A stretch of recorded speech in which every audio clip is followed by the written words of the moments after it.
작년에 돌아가신 이여령 선생님이 지은 책 가운데 한국의 명시를 해설한 언어로 세운 집이라는 책이 있습니다. 그 책은 김소월의 시를 비롯하여 한국의 명시들을 소위 묵상하고 해설한 명해설이라고 생각됩니다. 이여령 선생님의 서재는 제가 꼭 가서 보고 싶었는데 이젠 그럴 수가 없어서 아쉽습니다. 언젠가 신문기사에서 그 서재에 대해서 써놓은 기사를 본 적이 있습니다. 서재에는 컴퓨터가 7대가 있더군요.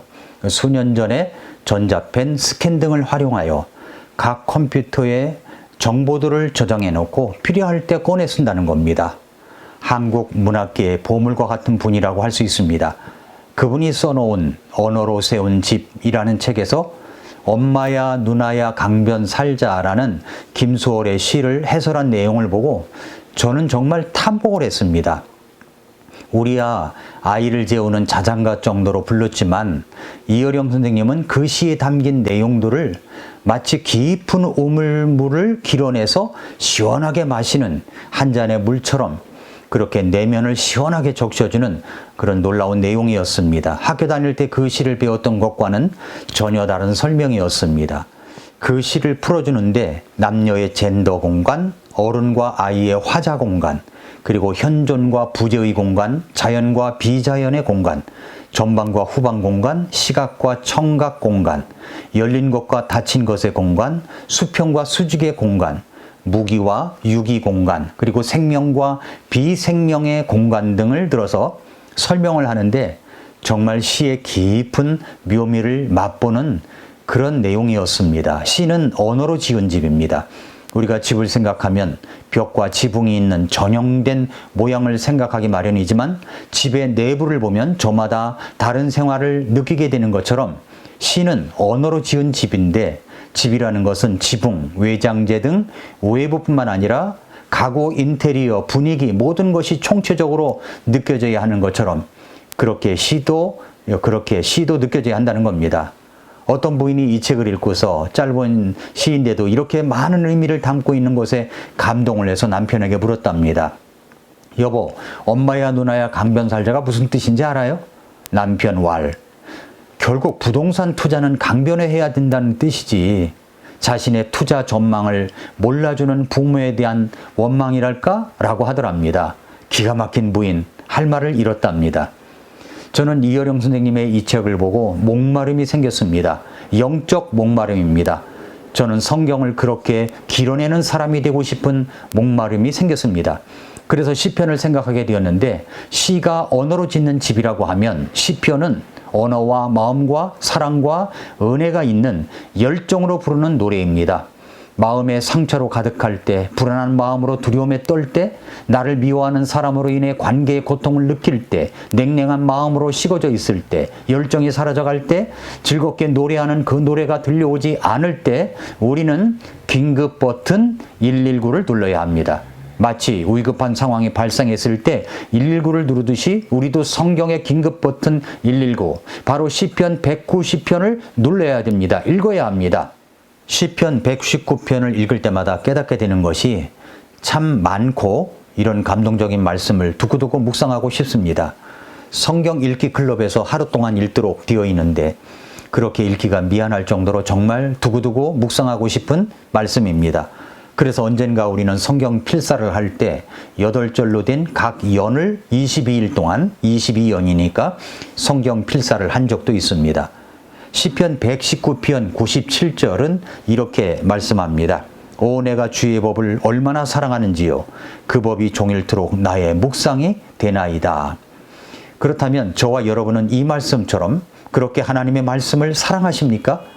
어떤 분은 그냥 교회에서 일독하라고 하니까 읽고 있기는 하지만 그렇게 사랑하는 마음까지 가려면 아직 멀었다고 하는 분도 있을지 모르겠습니다. 즐거워서 성경을 읽기보다는 대부분 의무감으로 읽는 경우가 많습니다. 읽다 보면 뭔가 변화가 있겠지 하는 마음으로 말입니다. 즐거워서 읽어야 하는데 그래서 그 말씀이 종일토록 묵상이 되어야 하는데 아직은 그 경지에 이르지 못했다고 말하는 분도 있을 것입니다. 바로 이런 분들을 위해서 시편 말씀을 통해서 특별히 시편 119편 말씀이 필요한 것입니다. 그래서 긴급 버튼 119라고 제목을 붙인 것입니다. 방금 읽은 시편 119편 97절 말씀처럼 오 내가 주님의 말씀을 얼마나 사랑하는지요. 그 말씀을 하루 종일 묵상을 하고 다닙니다 라고 고백할 수 있는 사람이 되기를 바랍니다. 그렇다면 시편 119편은 어떤 시입니까? 첫째로 시편 199편은 성경에서 가장 긴 장입니다. 놀라지 마십시오. 무려 176절까지 있습니다. 이것은 신약 성경에서 갈라디아서 전체를 합한 구절보다 갈라디아서는 6장 149절입니다. 그거보다 더 긴 것입니다. 에베소서가 6장으로 155절인데 에베소서 전체보다 더 긴 것입니다. 성경을 읽을 때 단지 일독의 목표만을 생각하고 읽노라면 이걸 언제 다 읽나 하는 생각도 가질 수 있는 성경의 장이 바로 시편 119편입니다. 왜 그렇게 길게 썼을까요? 시편 가운데는 단지 두세 절로 되어 있는 곳도 있습니다. 시편 117편은 2절, 시편 131, 133, 134편은 단 3절로 되어 있습니다. 우리는 이것을 알아야 합니다. 하나님을 찬양하고 그분을 높이며 나에게 베푸신 주님의 은혜가 고마운 사람 가운데는 단지 두세 절로 표현한 사람들도 있지만 이렇게 길게 노래하는 사람도 있다는 것입니다.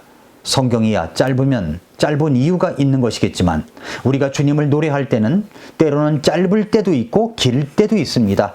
짧으면 짧은 사연이 있는 것이고 길면 긴 사연이 있는 것입니다.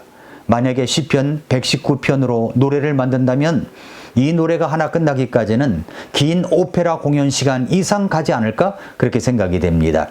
시편 119편은 우리의 관심을 끌 이유가 길다는 것만 가지고도 충분할 수 있습니다. 두 번째로 이 시편 119편은 히브리어 알파벳 순서대로 되어 있습니다. 여러분이 보는 성경, 킹제임스 흠정역 성경을 보면 히브리어 알파벳 순으로 써 있는 것을 볼 수가 있습니다. 그런데 이렇게 알파벳 순서로 노래하는 것이 시편 25편, 34편, 예레미야 애가서도 그렇게 지어진 시편입니다. 이와 같이 히브리 알파벳 순서를 따라 시를 배열하는 것을 답관체 형식의 시라고 합니다.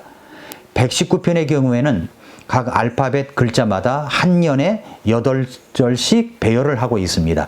예를 들어서 1절부터 8절까지는 히브리어 알파벳의 첫 글자인 알렙으로 시작하고 있으며 9절부터 16절은 히브리어 알파벳의 두 번째 글자인 베트로 시작하고 17절부터 24절은 히브리어 알파벳의 세 번째 글자인 기멜로 시작하고 있습니다.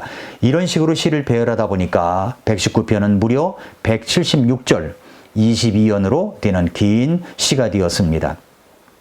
세 번째로 이 시편 말씀은 서로 연결된 의미가 있습니다.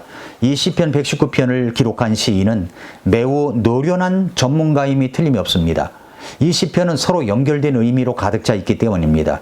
그는 히브리 시인이기 때문에 평행법을 매우 즐겨 사용합니다. 앞뒤 절들이나 4절씩 묶음으로 된 각 연들은 늘 연관성이 있습니다. 또 8절로 된 각 연들도 주제를 통해 서로 연관되어 있습니다. 또 8절 중 마지막 절은 그 연 전체의 절정이나 요약을 표현하는 절이기도 하며 그 역할을 하고 있습니다.